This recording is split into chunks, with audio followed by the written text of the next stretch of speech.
मामले पे ये कहा कि डिस्कशन नहीं करना चाहते। हालांकि राजनाथ जी ने बोला भी कि पहले धन्यवाद का ये हो जाए, लेकिन जिस तरीके से तमाम गतिविधियां चल रही है पार्लियामेंट में, क्या कहेंगे? कांग्रेस 150 साल पुरानी पार्टी है।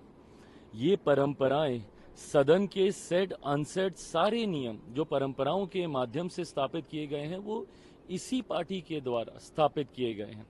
ऐसे में इतिहास में कभी ऐसा नहीं हुआ कि राष्ट्रपति जी के अभिभाषण पर आए धन्यवाद प्रस्ताव से पहले कोई भी स्थगन प्रस्ताव आए या उससे पहले किसी भी और विषय पर चर्चा हो।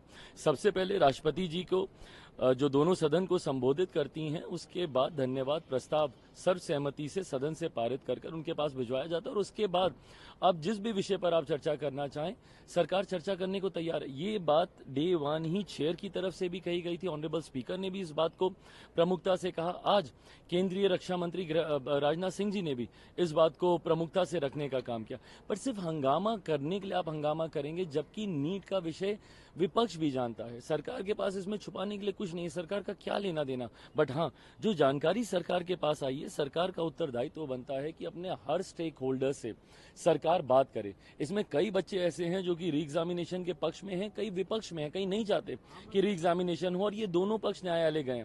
न्यायालय में ये मामला पूरी तरीके से विचाराधीन है। ऐसे में पेपर लीक जैसा एक गंभीर विषय भी सामने आया है।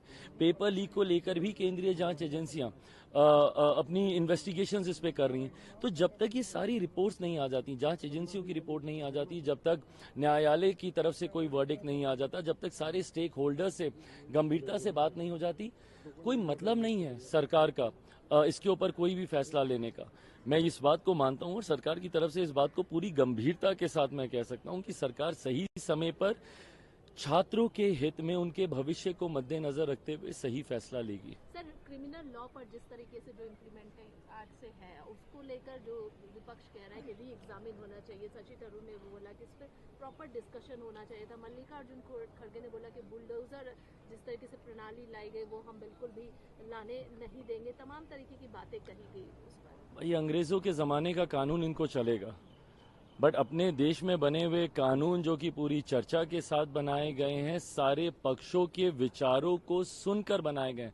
इसमें तो इवन आम जनता से भी भाई कई ऐसी चीजें हैं जो नए प्रावधान इसमें जोड़े गए हैं। मॉब लिंचिंग वगैरह जैसी चीजों की धाराएं इसमें जोड़ी गई हैं। जिस तरीके से नाबालिगों के साथ दुष्कर्म जैसी और जिस तरीके से ऐसी घटनाएं होती हैं, इन तमाम चीजों को इसमें इनकॉर्पोरेट किया जा रहा है। उसको लेकर इन लोगों की चिंताएं हैं। बट वो 19वीं सदी के समय का कानून चल रहा था, वो इन लोगों के लिए ठीक है।